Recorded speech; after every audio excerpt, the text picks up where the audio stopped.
अस्सलाम वालेकुम दोस्तों, मेरा नाम है अली उमर रमेशी की तरह मौजूद है और आप देख रहे हैं जिस वक्त क्रिकेट लवर अली शो को कैसे देखना तो है। दूसरे आप लोग से बात करने जा रहे हैं। बात करेंगे जी आज आपके साथ पाकिस्तान और साउथ अफ्रीका के दरमियान जो तीसरा ओडीआई जारी था वो इख्तिताम पजीर हो चुका और अल्हम्दुलिल्लाह पाकिस्तान ने शानदार किस्म की विक्ट्री जो है वो ले ली है।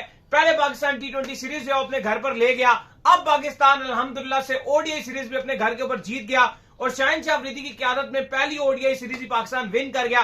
बहुत ही बड़ी विन पाकिस्तान ने हासिल किया, चाहे लोग इसको जो मर्जी कहें। साउथ अफ्रीका का ये खिलाड़ी नहीं था, वो खिलाड़ी नहीं था, ये नहीं था, वो नहीं था।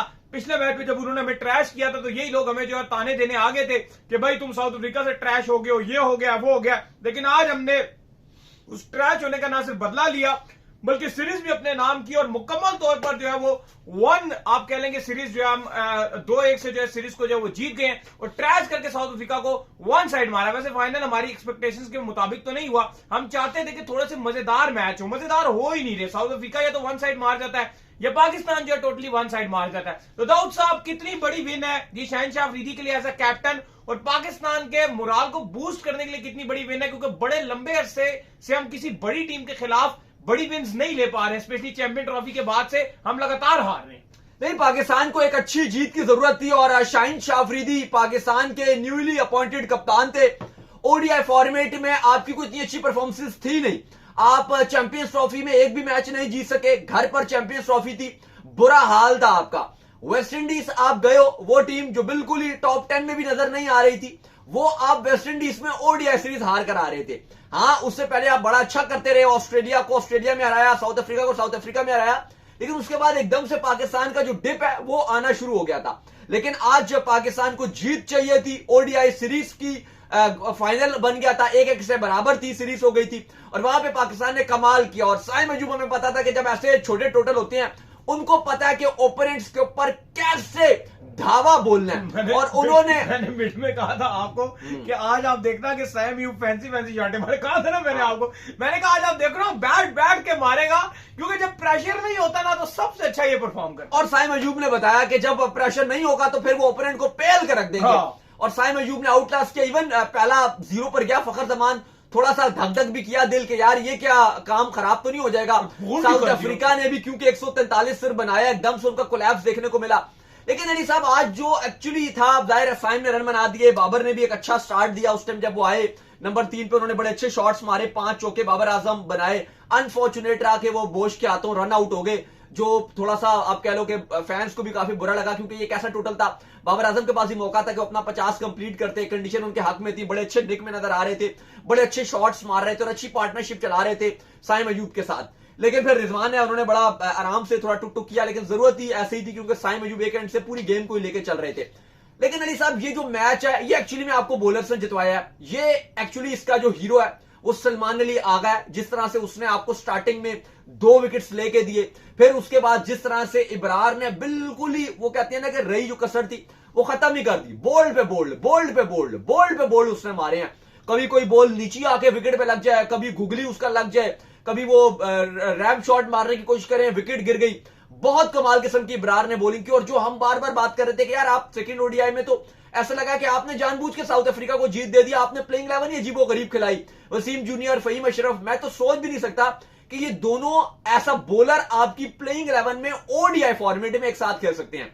T20 में आप फिर भी खिला सकते हो क्योंकि वो एक ऐसा फॉर्मेट है जहां पे आपको आधा बॉलर आधा बैट्समैन चल जाता है। ये ओडीआई फॉर्मेट में तो बिल्कुल नहीं चलता और टेस्ट में तो बिल्कुल भी नहीं चलता। ऐसा ही है। तो यहां पर जैसे ही फॉर्मेट जब लॉन्गर होता जाता है तो आपको स्पेशलाइज की जरूरत होती है और एक स्पिनर जो प्रॉपर स्पिनर होता है वो आपको खिलाना पड़ता है, स्पेशली अगर आप south Africa, Australia, England, New Zealand जैसी टीम के अगेंस्ट खेल रहे हो। 10 ओवर होते हैं ना, 10 ओवर, उसमें मैं हमेशा कहता हूं कि बॉलर के पास बहुत बड़ा चांस होता है। 10 ओवर में कितनी बॉलें होती हैं कि बॉलर ने हर दफा वो ट्राई कर सकता है। 4 ओवर में 24 बॉलें उसने करनी होती है, बॉलें 24 करके उसने निकलना होता है। लेकिन यहां पर उसके पास एक बहुत बड़ा चांस होता है कि वो डिफरेंट बॉलें ट्राई करे और उस डिफरेंट बॉल पे किसी ना किसी बॉल पे आपको जरूर विकेट मिलती है।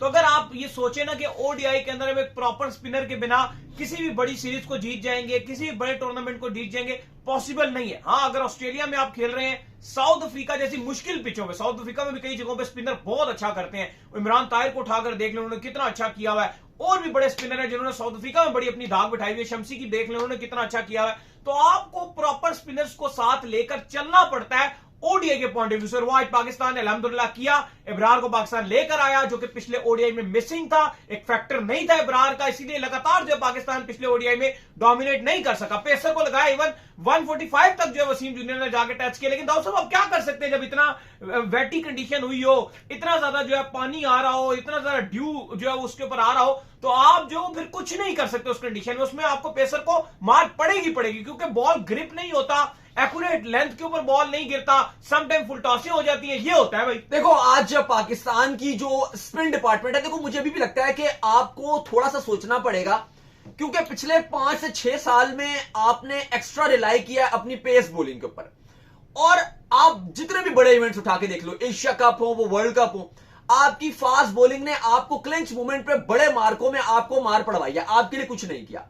मुझे लगता है कि आपका स्पिन डिपार्टमेंट में वो दम है। अगर आपके जो आगे आने वाले यंगस्टर्स हैं या जो करंटली अभी आपकी इस टाइम स्पिनर मौजूद हैं, जैसे इब्रार की आप बात करो, वो एक बेहतरीन स्पिनर है। बेंच पे फैसल अकरम बैठे हुए हैं। T20s में आप देखो रिजर्व में सुफियान मुकीम है। अभी आप देखो जो आपके उस्मान तारिक हैं, उनके अंदर पोटेंशियल है। मुझे लगता है कि अब आपको थोड़ी सी अपनी कैंपेन चेंज करनी पड़ेगी और जो स्पिन है उसके ऊपर रिलाई करना पड़ेगा। स्पेशली अगर आप अपकमिंग वर्ल्ड कप को देखो, जो 2026 का T20 वर्ल्ड कप है श्रीलंका और इंडिया में, आगे जाकर उसको आपको अपडेट भी देंगे, अगले शो में बेशक शेयर करेंगे। काफी सारी अपडेट्स हैं वर्ल्ड कप के हवाले से। जो आईसीसी की कल मीटिंग हुई थी उसमें से भी कुछ चीजें निकल कर आई हैं, ज्यादा तो नहीं लेकिन थोड़ी बहुत चीजें निकल कर आई हैं, उसमें भी बात करेंगे।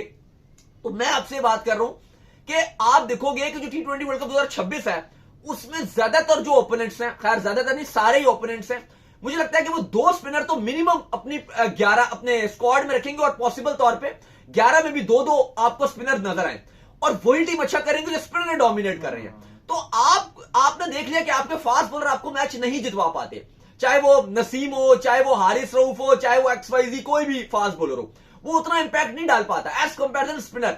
आप देख लो, आपने जब भी इस एशिया कप से पीछे भी आपने जो बड़े बड़े मैच जीते हैं वो आपके स्पिनर ने जितवाए हैं। आपने ट्राई सीरीज का फाइनल अफगानिस्तान को 1 साइड बम्बूजल कर दिया था, किसने जितवाया? नवाज ने। हैट्रिक कर ली, कमाल किस्म की बॉलिंग करके दिखा दी, स्पिनर थे। आज आप देख लो फिनाले में पाकिस्तान की 8 विकेट स्पिनर ले ली हैं। एंड में आके चलो शाहीन शाह अफरीदी आया और उन्होंने 2 पे 2 आउट करके उनकी टेल से छुटकारा दिला दिया, लेकिन जो मेन कमर तोड़ी एक पार्टनरशिप बनी हुई थी, वहां पे आगा ने बड़ी जबरदस्त विकेट्स लिए। पहले बाबर ने कैच पकड़ा आगा की गेंद पे, बाउंड्री पे, वहां पे बड़ा जबरदस्त कैच था लॉग ऑफ पे। फिर उसके बाद जो है शाहीन शाह अफरीदी ने सामने ही जल्दी से कैच पकड़ लिया, अगली विकेट जो गिरी जॉर्जी की, और उसके बाद हमने देखा कि साउथ अफ्रीका की विकेट्स की लाइन पे लाइन लग गई। आपके स्पिनर्स को आपको भरोसा देना पड़ेगा। अब आप पिछला मैच देखो ना, अगर स्पिनर से ओवर भी नहीं डलवाए गए, एक तरफ अगर आप बोलो नहीं यार वो तो स्पिनर का तो इतना स्पिन हो नहीं रहा था, ये नहीं हो रहा था, वो नहीं हो रहा था, इब्रार पे साउथ अफ्रीका हमेशा से फंसता है। लेकिन बिल्कुल आप ये भी तो देखो कि पिछले में ओवर ही नहीं कराया, वो 3 ओवर साइम से कराए, नवाज को आप एंड पे लेकर आए जब मैच डेड हो चुका था, तो आपने और आगा को भी कुछ इस्तेमाल ही नहीं किया गया उस तरह से। बात यह है कि आप स्पिनर को कॉन्फिडेंस ही नहीं दे रहे। आज भी थोड़ा सा आप स्पिनर अगर आप बात करो तो पावर प्ले में भी इंट्रोड्यूस करवाए जा सकते थे, आप लेट लाए क्योंकि साइम का बॉल पावर प्ले में इतना फेर रहा था। फिर आप लगातार जो है पावर प्ले में स्लिप नहीं लगा रहे थे, बार बार 2-3 दफा साइम की बॉल पे ऊपर जो इवन स्लिप भी लगा है। तो पाकिस्तान को बहुत बड़ी ये विक्ट्री मिली है और इस विक्ट्री से पाकिस्तान का जो कॉन्फिडेंस है वो बहुत अच्छा बूस्ट होगा। और ये मैं लगातार इसलिए भी कह रहा हूं क्योंकि पाकिस्तान ने एकदम से दोबारा सीरीज खेलनी है, श्रीलंका के साथ पाकिस्तान ने फिर ओडीआई सीरीज खेलनी है, ट्राई नेशन सीरीज पाकिस्तान ने खेलनी है। पाकिस्तान का बूस्ट लेना बड़ा इंपॉर्टेंट था क्योंकि नॉर्मली ऐसा होता था ना, वर्ल्ड कप 2023 में भी हमने ये देखा था, एशिया कप में भी स्पेशली, कि जब इंडिया से हम बैक टू बैक शिकस्त हमने खाई थी ना एशिया कप में भी और फिर वर्ल्ड कप में भी, तो हमारी क्रिकेट पूरे 1 साल डाउन हो गई थी। हम कोई बड़ी विक्ट्री उसके बाद नहीं ले पा रहे थे, हम मुकम्मल तौर पर एक मायूस हो गए थे और हमें लग रहा पता नहीं क्या हो गया। अभी इवन हम इंडिया से लगातार जो है वो 3 बार मैच हार कर आए, लेकिन हम अच्छी बात ये हुई है सारी इसके बाद कि हमारे लड़कों ने अपना दिल नहीं छोड़ा। उनको पता है कि यार हम दोबारा से जो है वो विक्ट्री लेंगे, कॉन्फिडेंस में वो दोबारा लड़के आकर विक्ट्री ले रहे। देखिए बिल्कुल मुझे लगता है कि पाकिस्तान अपनी इस टाइम ओडीआई 2027 का जो वर्ल्ड कप है उसके लिए अपनी टीम बना रहा है और काफी हद तक आपके लिए चीजें क्लियर भी होती हुई नजर आ रही है। लेकिन मुझे लगता है कि अभी भी आपको जो एक मिडिल ऑर्डर बैट्समैन है, जो लेट मिडिल ऑर्डर बैट्समैन है, वहां पे आपको एक सेंसिबल बैट्समैन की जरूरत है जो चलाने वाला, गेम ही चलाने वाला हो। उसमें आपके पास काफी सारे ऑप्शन है। मुझे लगता है हुसैन तलत भी अभी कुछ करेंगे दाऊद साहब, हुसैन तलत हैं या साथ अभी जैसे हसन नवाज को पहले आप मौका दे रहे थे, फिर आप बाद में आपने चलो आपने वहां पे और चीजें तब्दील की हैं। तो इतने ब्लंडर मारे उस दिन बैठ के मैंने इनके साथ ये बात कही, उस दिन ये मेरे साथ ही बैठे थे जब मैं ये कह रहा था कि ये जो इस लड़के ने ये जो हरकत की है ना कि 20 रन रह गए और उससे जो आगे निकलकर ये शॉट मारा है, ये चीज इसके फ्यूचर पर एक दाग लगा जाएगी। ये इसको ओडीआई में दोबारा से चांस दिलाने में बड़ी मुश्किल हो जाए क्योंकि बड़ा तब जाता है पाकिस्तान क्रिकेट बोर्ड का उस टाइम पे, यार ये क्या सिचुएशन, इसमें क्या हरकत की है। आप ओडीआई में मिडिल में एक ऐसा प्लेयर स्क्वाड में चलो आप रख सकते हो 11 में, अगर आपको लगता है कि आप खिला सकते हो, नहीं तो नहीं भी खिला सकते, जैसे साउथ शकील है या कामरान गुलाम है, एक इन दोनों में से आप एक मजा प्लेयर रख सकते हो। इवन हार्ड हिटिंग में जो है वो हसन नवाज से बेहतर, अब आप देखो तो हमारे पास ये मोहम्मद नवाज और फहीम अशरफ बहुत अच्छी कर रहे हैं। हार्ड हिटिंग में मुझे लगता है कि ओडीआई में आपको इसमें दो जरूरत आगे रहेगी, आपके ये आपके पास है, और आगा के पास भी दम है कि वो भी आपको नीचे से हार्ड हिटिंग करके दे सकते हैं, जब जरूरत पड़ती है वो भी करके दे सकते हैं। तो हार्ड हिटिंग में ये ठीक है, नवाज है और फहीम है, ये आई थिंक इनफ रहेंगे। ये नहीं कि आप एक प्योरली एक बैट्समैन खिला लो हार्ड हिटिंग के तौर पे, वो आपके लिए शायद एक 20 में से एक मैच में तो कुछ करके दिखा देगा, लेकिन बाकी मैचेस में आपको भुगतना पड़ेगा। एक ऐसा प्लेयर होना चाहिए जो थोड़ा सा 100 के स्ट्राइक रेट से या 90 के स्ट्राइक रेट से एटलीस्ट गेम को चला जरूर सके। बाकी मैं फिर भी समझता हूं कि ये सीरीज में आपको फैसल अकरम को चांस देना चाहिए था। ये आप घर पे खेल रहे थे, स्पिन फ्रेंडली कंडीशन थी, उस बॉलर के अंदर पूरा पोटेंशियल है, और चलो अभी आपने नहीं दिया, लेकिन आगे श्रीलंका के पास मौका है, वहां पे आप दो, ना कि आप वही फास्ट बॉलर को खिलाते रहो जो मुझे लगता है कोई यूजफुल रोल अदा नहीं कर पाएंगे। स्पिनर आपको घर पे बहुत कुछ इंपैक्ट देंगे, और आज पाकिस्तान ने अच्छा किया कि वसीम जूनियर, नसीम शाह दोनों को अब बाहर किया और रिप्लेसमेंट के तौर पे इब्रार अहमद को लेकर आए, और पाकिस्तान ने एक अच्छी जीत हासिल किया, वन साइडेड ट्रैश किया साउथ अफ्रीका को, बिल्कुल ही साउथ अफ्रीका को मिन्नू टीम की तरह पेला आज पाकिस्तान ने, और बताया कि इस तरह से हम फाइनल जीतते हैं। ट्राई सीरीज में पाकिस्तान ने जब फाइनल खेला उस टाइम भी इनको आउट क्लास किया, आज भी आउट क्लास किया, और सबसे अच्छी जो बात है, सलमान अली आगा जो आपके T20 के कप्तान है, वो इस सीरीज में बहुत ही शानदार खेलते हुए नजर आए हैं, विद द बैट भी करते हुए नजर आए हैं। आज भी जब साउथ अफ्रीका ऊपर से पूरी तरह से सेट नजर आ रहा था, उस टाइम पर उन्होंने इंपॉर्टेंट 2 विकेट्स ऊपर से लेके दी बैक टू बैक, और वहां से पाकिस्तान इस मैच पर आया था। तो ऐसा लगता है कि सलमान अली आगा का भी जो बेस्ट ओपोनेंट है वो साउथ अफ्रीका, और वो बहुत लाइक करते हैं साउथ अफ्रीका के गेम्स खेलना। और अली साहब, शाहीन शाह अफरीदी, स्पेशली अगर आप उनकी कप्तानी की स्ट्रगल देखें, वो आए T20 इसमें उनको कप्तानी दी गई अगेंस्ट न्यूजीलैंड, फिर एकदम से वर्ल्ड कप से पहले उनको हटा दिया गया था 2024 से पहले, फिर उसके बाद अब उनको दोबारा कप्तानी दी गई, अच्छी उन्होंने कप्तानी भी की। हमें पता है कि वो T20 में तो कप्तानी अच्छी करते हैं, इस बात पे कोई शक नहीं है।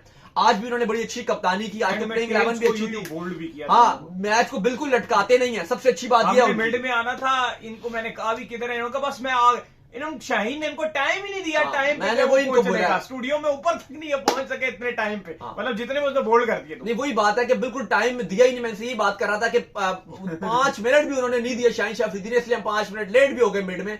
जो बाकी भी 1-2 लोग हैं वो भी लेट हो गए थे, बना रहा काम कर रहा था, थंबनेल भी हमारा नहीं बना था, ये भी बड़ा मसला हो गया। तो खैर अली साहब, शाहीन शाह अफरीदी की जो कप्तानी थी, मैं वो यही बात कर रहा था कि उनकी मुझे सबसे अच्छी जो चीज लगी कि उन्होंने लटकाया नहीं। उन्होंने साउथ अफ्रीका को जब उन्हें नजर आया कि हमने इनको पकड़ लिया, तो उन्होंने पूरी तरीके से दबोच लिया।